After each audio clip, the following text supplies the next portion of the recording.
नमस्कार, TV 9 digital देख रहे हैं आप। मैं हूं आपके साथ सुमित शर्मा और न्यूज़ रूम में आज हम डिस्कशन कर रहे हैं आर्टिफिशियल इंटेलिजेंस को लेकर के। ग्रोक को लेकर के चर्चा एकाएक सोशल मीडिया पर बढ़ गई है। ट्विटर पर जिस तरीके से ग्रोक को लेकर एक आप कह सकते हैं कि चर्चा बहस शुरू हो गई है, इस पर हम बातचीत करेंगे। न्यूज़ रूम में हमारे सहयोगी साथी यहाँ पर मौजूद हैं। एआई की तकनीकी प्रयोग को लेकर के लगातार दुनिया भर में बहस चल रही है। मेरे साथ मेरे न्यूज़ रूम से टेक्नोलॉजी पर जो खबरें लिखने वाले तरुण हैं हमारे साथ। तरुण, ग्रोक के बारे में हम बातचीत करना चाहेंगे और ग्रोक के बारे में इसलिए हम बात कर रहे हैं क्योंकि आप भी देख रहे हैं कि ग्रोक को लेकर कुछ ऐसी खबरें हैं कि ग्रोक ने जवाब जो है वो गाली गलौज के अंदाज में दिया। तो इस पर आप सबसे पहले दर्शकों की वो आसान भाषा में समझाइए कि किस तरीके से काम करता है Grok. Group is basically large language model पे काम करता है। कोई भी आर्टिफिशियल इंटेलिजेंस हो वो बेसिकली कोडिंग्स जो होती हैं, ये कोडिंग ही लार्ज लैंग्वेज मॉडल्स हैं जो इनको डिज़ाइन किया जाता है। वो लार्ज लैंग्वेज मॉडल पे डिज़ाइन किया जाता है जिससे आप कोई भी सवाल इनसे पूछते हैं वो आपको एक आसान भाषा में आपको जवाब देते हैं। ये बेसिकली इट्स ओवरऑल कोडिंग है जो लार्ज लैंग्वेज मॉडल जिसे कहा जाता है। और ये सारे जितने भी एआई टूल हैं, चाहे जेमिनी एआई हो या एलन मस्क का हो या चैट जीपीटी हो, सारे के सारे लैंग्वेज मॉडल्स पे काम करते हैं। तरुण, एक सवाल ये है कि जो सवाल इनसे पूछे जा रहे हैं, जैसे अगर आप खबर की बात करें, जो कल मामला उठा कि किसी ने सवाल पूछा और गाली, तो इसको आप कैसे देखते हैं? क्या है ये पूरा? गाली गलौच बेसिकली यहाँ पे जो इसका आया है कि यूज़र ने कुछ सवाल पूछा और उसने मतलब गाली गलौच के टर्म्स में जवाब दिया, तो ये हो सकता है कि एक टेक्निकल ग्लिच हो, क्योंकि उसके बाद कंपनी का जवाब आया कि वो मजाक कर रहा था। हाँ। ठीक है, क्योंकि कंपनी अपना जो टूल है उसको कन्फ्रंट करने के लिए कंपनी ये बता रही है कि वो मजाक कर रहा था। उस कंपनी ने जब ये बात बोली कि मजाक कर रहा था तो लोगों ने उसके साथ मजाक करना शुरू कर दिया। अब लोग उससे ऐसे ऐसे सवाल पूछ रहे हैं जिसके बाद वो अपना हर कदम जो है फूक फूक के रख रहा है। मतलब लोग जो है उससे ऐसे ऐसे सवाल पूछ रहे हैं जिसके वो जवाब दे ही नहीं रहे। एक सवाल मैंने ये भी पढ़ा कि सोनिया गांधी ने आखिरी बार डांस कब किया था। मतलब ये खबर ये सोशल मीडिया पर है, टीवी 9 इसकी पुष्टि नहीं करता है। मेरे साथ हैं, आप बताइए, आपने यूज़ किया ये? हाँ, मैंने अभी जस्ट यूज़ किया तो मतलब काफ़ी लोग इससे पूछ रहे थे कि क्या क्या जवाब देता है। तो मैंने देखा भी था, काफ़ी क्वेश्चंस देखे थे। तो मैंने अभी इससे ये पूछा कि भाई जैसे ये हो रहा क्या क्या हो रहा है इसके साथ, कि आप जिस लैंग्वेज में लिख रहे हैं उसी लैंग्वेज में ही उत्तर दे रहा है। कि जैसे मैं लिखूँगा कि भाई ग्रूक या हेलो ग्रूक, तो भाई हेलो करके आंसर दे रहा है। तो मैंने लिखा कि भाई ग्रूक, क्या तुम वाकई में एआई हो? तो इसने बोला कि हाँ भाई, मैं वाकई में एआई हूँ और आप मुझसे बेझिझक कुछ भी अपने सवाल पूछ सकते हैं। तरुण, इससे मेरा एक सवाल ये बनता है कि जिस तरीके की भाषा शैली का मतलब बड़ा कन्वर्सेशनल भाषा का प्रयोग वो कर रहा है, तो क्या ये कोई तकनीकी इसमें ऐसा ऐसा सिस्टम किया गया है कि जिस भाषा में अगर आप फॉर्मल भाषा लिखते हैं, जैसे टीम में अक्सर ऐसा होता है, मनीष सर आप भी इसको वो करेंगे कि लोग, मेरी तो टीम में ऐसा होता है कि लोग अपनी छुट्टी का पूरा ईमेल जो है वो एआई से अब ड्राफ्ट करके दे रहे हैं। तो क्या ऐसा कुछ होता है इसमें? जैसे आपने देखा होगा कि मोबाइल का भी कंपनी यूज़र इंटरफेस ऐसा बनाती है जो आप जिसके साथ कंफर्टेबल हो। ठीक है, इसलिए जो कंपनीज जो आर्टिफिशियल इंटेलिजेंस पे काम कर रही हैं वो उसका सिस्टम इस तरह से डिज़ाइन करती है ताकि वो यूज़र के साथ उसी भाषा में काम करे जिसमें आप उसके साथ कंफर्टेबल है। तो जैसे सपोज आपने बताया कि हेलो भाई, तो वो भी आपको यूज़र फ्रेंडली तरीके से वो आपके रिवर्ट करता है। तो उम्मीद ये भी की जा सकती है कि अगर गाली दी गई है तो शायद गाली से जवाब आया। हाँ या और एक यस चीज़ मैं भी बोलना चाहूँगा कि हो क्या रहा है इसके साथ, कि जैसे हम कुछ फ़नी वे में कुछ क्वेश्चन कर रहे हैं, हम इमोजी लगा के नहीं भेज रहे हैं उसको, या कुछ भी हम फ़नी पूछ रहे हैं, तो वो आंसर्स में हमारे इंट्यूशन को समझ करके इमोजी में, हंसी के वाले इमोजी में उत्तर दे रहा है। तो ये बड़ी चीज़ है, क्योंकि एआई को लेकर के हमेशा ये प्रश्न उठता रहा है या आगे भी, कि एआई हो सकता है जो इमोशंस है उनको न कैच कर पाए, लेकिन अगर हम अपनी लैंग्वेज में कुछ ऐसा इमोशंस का प्रयोग कर रहे हैं, हंसी का ये, तो वो उसको कैच करके उसको इमोजी के रूप में वो दे रहा है। तो ये मतलब मुझे लग रहा है कि ये इसके साथ ये बड़ी चीज़ है। बाकी बड़ी चीज़ है। मनीष सर हमारे साथ है। मनीष सर, आपने यूज़ किया अभी तक? जी, मैंने यूज़ किया। अभी चर्चा चल रही थी तो उससे पहले मैं इसको यूज़ किया और मैंने देखा कि मतलब सोचा कि क्या है, ज़रा देखूँ इसका। तो सबसे पहले तो मैं ये कहना चाहूँगा, एलन मस्क जब भी कुछ करते हैं तो बड़ा धमाका ही करते हैं। वो हमेशा मतलब दुनिया के सबसे अमीर इंसान नहीं, मैं कहूँगा मेरे लिए सबसे अलबत्ता इंसान भी हैं। एक तरह से मेरे लिए वो आइडियल है, क्योंकि वो कुछ ऐसा चमत्कार कर देते हैं जो अपने आप चर्चा का विषय बन जाता है। चाहे वो अचानक ट्विटर को एक्स बना देना हो, चाहे टेस्ला को दुनिया की सबसे बड़ी कंपनी बना देना हो, अब चाहे ग्रोक की हम चर्चा कर रहे हैं, तो मैंने भी कुछ सवाल पूछे। मैंने बोला क्या सच में एआई ऐसे गाली गलौज कर सकता है? तो ग्रोक थोड़ी देर के लिए शांत हो गया, लेकिन उसके बाद बोला कि जैसे आप सवाल पूछेंगे, जैसा कि देवेश ने भी बताया कि जैसा आप सवाल पूछेंगे आपको जवाब वैसा ही मिलेगा। तो ये बड़ी बात है कि ग्रोक, जैसा इन्होंने बताया कि आपकी इमोशंस को समझ रहा है। जैसे आप इमोजी लगा के बोल रहे हैं तो इमोजी लगा के जवाब दे रहा है। तो ये अपने आप में थोड़ा सा मतलब चर्चा का विषय इसलिए बना है गाली गलौज कर लेकर। तो गाली गलौज एआई करता है कि नहीं करता है ये अलग डिबेट का मैटर है, बट यहाँ जो चर्चा चल रही है वो चल रही है एलन मस्क को लेके। तो मैं यही कहना चाहूँगा कि एलन मस्क ने इस बार भी एक बम फोड़ा है, बाद में हालांकि कंपनी ने माफ़ी भी मांग ली। तो बेसिकली जैसा अभी तरुण बता रहे थे कि ये टेक्नोलॉजी ड्रिवन होती है, जैसे आप सवाल करेंगे टेक्नोलॉजी उस तरह जवाब देगी। और जहाँ तक एआई की बात है तो एआई से बहुत सारे काम लोगों के आसान भी हो गए हैं, आप भी यूज़ करते होंगे। मुझे लगता है आज के दौर में हर पढ़ा लिखा इंसान आदमी जो टेक्नोलॉजी में थोड़ा बहुत फ्रेंडली होगा वो एआई का इस्तेमाल ज़रूर करता होगा। तो ये अलग चीज़ है, गाली गलौज हो ना हो, बट एक तरह से मार्केट में कंपटीटर तो आ गया है एलन मस्क। अब इसको देखना है कि कैसे कम्पीट करता है वो। कैसे compete करता है? जावेद जी मेरे साथ हैं। जावेद जी आप बताइए, आपने कितना यूज़ किया अब तक एआई?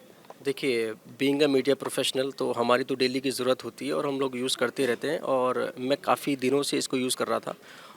और मैं इसमें अपनी हिंदी की स्क्रिप्ट लेकर के देखता हूँ, तो हालांकि एक दिक्कत ये भी रहती है कि कई बार फैक्ट्स इसमें गलत आते हैं। तो एआई को लेके जैसे कहा जाता है कि एआई परफेक्टली फाइन नहीं है, तो अगर आप उस पर कुछ सजेशंस मांगेंगे, कुछ आप उस पर इनपुट मांगेंगे कि वहाँ से इनपुट आ जाता है, लेकिन वो परफेक्टली फाइन नहीं होता। आपको उसको फ़िल्टर करना पड़ता है और आपको चेक करना पड़ता है कि क्या ये सही है कि नहीं है।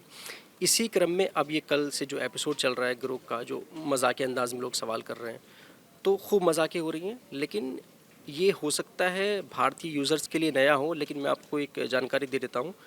ग्रोक जब अनाउंस हुआ था उसके बाद ही जो इसकी कंपनी है XAI, उन्होंने ये कहा था एक पोस्ट में, मैं आपको पहले उसका इंग्लिश वर्जन बता देता हूँ। Grok is designed to answer questions which a bit of wit and has a rebellious streak, so please don't use if you are hate humour. तो ये कंपनी का ऑफिशियल स्टेटमेंट है कि अगर आप ह्यूमर आपको पसंद नहीं है, हंसी मजाक पसंद नहीं है, तो आप इसको यूज़ मत कीजिए।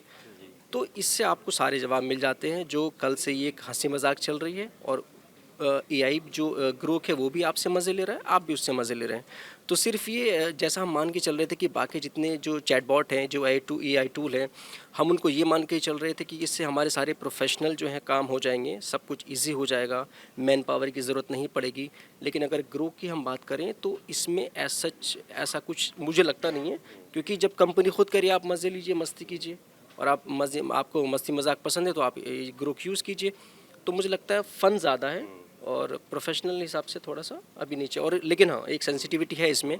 जैसे मनीष जी ने कहा कि ये सवाल पूछ रहे हैं, संवेदनशील सवालों के जवाब बहुत सोच समझ कर गिरिक दे रहा है। जैसे हम लोगों ने सवाल किया था, या कुछ और लोगों ने भी सवाल किए हैं कि क्या एक राज्य का नाम लिख करके क्या अगली दफ़ा इस राज्य में ये सरकार आएगी, तो उन्होंने उसको बचते हुए जवाब दिया है।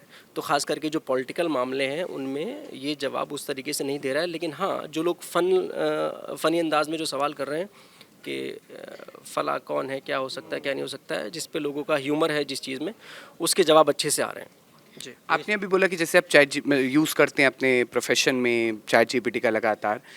2023 में कुछ वैज्ञानिकों ने इकट्ठे होकर एक पत्र भी लिखा था, खुला पत्र, जिसमें ऐलान किया, ये बात कही गई थी बहुत ख़तरनाक है एआई से कई करोड़ नौकरियां जो है वो जाने के ऐसे कयास लगाए जा रहे थे। इन सबको कैसे देखते हैं अभी फ़िलहाल, क्योंकि आप यूज़ भी कर रहे हैं और सालों हो गए हैं उसको? देखिए, ये तो फैक्ट है कि उससे इम्पैक्ट आता है, और कई कंपनीज़ जो हैं वो ले ऑफ कर चुकी हैं एआई का बहाना दे करके। हम हर हफ्ते लगभग कोई ना कोई रिपोर्ट आती है, मैंने जी उसको रिपोर्ट करते हैं। तो ये तो फैक्ट है। और भारत में भी अभी उतना, क्योंकि इन्वेस्टमेंट ही सरकार के लेवल पर आप देखिए, मोदी सरकार लगातार इसमें इंगेज्ड है। अभी पिछले 1-2 महीने में इतने कई जो है इस पर डेलीगेशन से मुलाकात हुई हैं, वर्ल्ड लेवल के तमाम लोग यहाँ पर आए हैं जो एआई टेक्नोलॉजी में बहुत ही अपना एडवांस हैं। तो ऐसा नहीं है, जब सरकारें शामिल हैं तो जाहिर है उसका यूज़ उस तरीके से आगे जाएगा। और अगर क्योंकि एआई आपकी हेल्प करता है, आपका जो एक काम जो मैन पावर का होता है वो चुटकियों में कर देता है, एक सुपर पावर एडवांस कंप्यूटर के तौर पे आपका ये काम करता है। और आपसे सिर्फ ऐसा नहीं कि आपने कुछ बता दिया, गूगल जैसे आपको पहले सारी इन्फॉर्मेशन नहीं देता था, गूगल में आप कुछ क्वेरी करते थे उससे आपको आधी अधूरी चीज़ आती थी। ग्रोक या बाकी जो चैट जीपीटी या एआई टूल है वो आपको लगभग आपकी संतुष्टि के लिए आपको पूरी जानकारी देते हैं। हो सकता है उसमें कुछ चीज़ें फैक्चुअली करेक्ट ना हो। क्यों? क्योंकि वो भी लर्निंग प्रोसेस में है। वो खुद कहता भी है कि वी आर लर्निंग। तो जैसे जैसे वो अभी जावेद जी बता रहे हैं, मैं थोड़ा सा इंटरप्ट करना चाहूँगा। जैसे हम लोग भी डे टू डे वर्क करते हैं, हमारा जो सॉफ्टवेयर है उसमें भी एआई मॉड्यूल कुछ हैं। तो जैसा कि मैं देखता हूँ हमारे यूट्यूब पे जो वीडियो चलते हैं उनको हम अगर ट्रांसक्रिप्ट करते हैं तो एज इट इज़, मतलब सोचो कि आप विद इन अ मिनट, उससे भी कम टाइम में वो पूरी स्टोरी बना के पूछता भी है कि आपको इसको स्टोरी फॉर्मेट में चाहिए, आर्टिकल फॉर्मेट में चाहिए, या फिर क्वेश्चन आंसर फॉर्मेट में चाहिए। जो आपने बटन दबाएंगे वो तुरंत हाजिर हो जाता है। तो सोचिए कि एआई ने कितना आसान काम कर दिया है। और जैसा कि जावेद जी ने कहा कि बड़ी बड़ी कंपनियां, मल्टीनेशनल कंपनियों में नौकरियां भी गई हैं। तो वही है कि समय के साथ एआई एक चेतावनी आपको दे रहा है कि आप अगर इस फील्ड में हो, टेक्नोलॉजी में से नहीं जुड़ोगे तो आपके लिए मुसीबत आने वाली है। तो इससे अच्छा है कि आप अपडेट कर लो अपने आप को उस स्किल पे ले आओ, तब एआई भी आपका सहारा बनेगा, ना कि एआई आपका दुश्मन बनेगा। एक एग्जाम्पल दूंगा इसी से जुड़ा। एक मीडिया में एक हमारे सीनियर है, काफ़ी सीनियर है, और वो प्लानिंग लेवल पर काम करते हैं। तो उनसे इस सब पर बातचीत हो रही थी। उन्होंने यही कहा है कि जावेद, मैं जो प्लानिंग करता था उसमें मुझे जो 1 हफ़्ता लगता था या कई बार 2 हफ्ते भी लग जाते थे, अब वो मेरा काम बहुत ही कम टाइम में और बहुत ही प्रिसाइसली और एक बेटर वे में उनकी पूरी प्रेजेंटेशन उससे रेडी हो जाती है। तो ये फ़ायदा पहुंचा है प्रोफेशनल्स को। तरुण से मेरा एक सवाल होगा। तरुण, आप ये बताइए कि चैट जीपीटी, ग्रोक में टेक्निकली क्या अंतर आप देखते हैं? यूज़ करने के लिहाज से बताइएगा, आसान कौन सा ज़्यादा है? यूज़र इंटरफेस के हिसाब से तो मुझे ग्रुप ज़्यादा सही लगता है, क्योंकि ये रियल सर्च मतलब रियल टाइम सर्च में आपको रिजल्ट्स देता है। ठीक है, तो मुझे पर्सनली ग्रुप यही पसंद है, चाहे वो मजाकिया तौर पे अगर जवाब दे रहा हूँ या मतलब जैसे मर्जी जवाब दे रहा हूँ, बट मुझे as a personally real time search में अगर वो जवाब दे रहा है तो मुझे ये है कि मुझे लेटेस्ट जानकारी मिल जाए, तो मुझे ग्रुप सबसे बेस्ट। जैसे जावेद जी ने बताया कि कुछ फैक्ट्स जो है वो ठीक नहीं होते, तो ऐसे में क्या किया जाए? फैक्चुअली अगर आप भरोसा कर रहे हैं वैसे तो अगर एआई पे, तो ये ठीक बात नहीं है। आपको खुद मतलब रिसर्च करना चाहिए किसी भी, अगर आप टॉपिक पे अगर आप एआई की हेल्प ले रहे हैं तो आपको पूरी तरह से एआई पे डिपेंडेंट नहीं होना चाहिए रिजल्ट्स के लिए, क्योंकि वो आपको हो सकता है कि पुरानी जानकारी दे दे, हो सकता है कि वो जो जानकारी दे रहा है वो सही फैक्चुअल मतलब फैक्ट्स के बेसिस पे वो सही नहीं हो, तो आपको खुद रिसर्च करना चाहिए। जैसा कि तरुण बता रहे हैं और जावेद जी ने बताया, तो कोई भी टेक्नोलॉजी आपकी हेल्प करती है, ना कि आप उस पर डिपेंडेंट हो सकते हो। जैसे कि आप गूगल पे भी देखते होगे या कई सारी वेबसाइट आप जब सर्च करोगे तो उसमें कैप्चा का ऑप्शन आता है, वो क्लिक करते हो तो लिखता है I am not a robot. तो वो ये पहचानता है कि ये वेबसाइट या फलाना चीज़ कोई ह्यूमन बींग सर्च कर रहा है, तभी वो उसको एक्सेस देता है। तो ह्यूमन बींग, एआई कितना भी आ जाए, कोई भी टेक्नोलॉजी आए, लेकिन इंसानी दिमाग से ऊपर तो नहीं चली जाएगी ना। एआई भी तो बनाने वाला कोई इंसान ही होगा, कोई टेक्नोलॉजी बनाने वाला। तो ये समझिए कि इंसान सर्वोपरि है, आज ही नहीं, हमेशा रहेगा। और ऐसे कई एआई आएंगे जाएंगे, बट ये है कि उसने, जैसा जावेद जी ने बताया, आपका काम करीब करीब 70-80% आसान कर दिया है। उसमें अपना दिमाग लगाओ और आगे क्योंकि आपने बताया था अपनी कन्वर्सेशन शुरू करते हुए कि आप मस्क साहब के फैन हैं, तो क्या पूछने वाले हैं आज आप? बड़ा ऑन अ लाइटर नोट अगर दर्शकों को बता पाएँ। इसको भी फनी वे में लीजिएगा। मैं भी मस्क आपसे यही पूछने वाला हूँ अब इस लाइव के बाद, कि अब मस्क ऐसा क्या बनाने वाले हैं जो उनके ग्रो को भी ग्रो कराएगा और ज़्यादा। नाम ग्रोक है, लेकिन ग्रो से करते हैं क्योंकि मस्क उसको, हाँ, उसका वो लेटेस्ट वर्जन लाएंगे। तो ये, हाँ, ये 3 है, तो 4 कब ला रहे हो? और इससे आप तो ग्रो कर ही रहे हो, हम कब ग्रो करेंगे? ये पूछने वाला। चलिए, तो ग्रो कितना ग्रो करेगा, इस लाइन के साथ हम अपनी इस चर्चा का जो है वो अंत करते हैं। तो आप भी ग्रो को इस्तेमाल कीजिए और कमेंट करके बताइए कि किन चुनौतियों का सामना अगर आपको करना पड़ा है, तो हम कोशिश करेंगे कि अगले एक और डिस्कशन में हम अपने एक्सपर्ट से इस पर बातचीत कर सकें। फिलहाल इतना ही। TV9 डिजिटल के सभी सोशल मीडिया हैंडल्स को आप फॉलो कर लीजिए अगर आपने फॉलो नहीं किया है, और तमाम अपडेट सबसे पहले सबसे तेज जो है वो पाते रहिए। फिलहाल इतना ही। नमस्कार।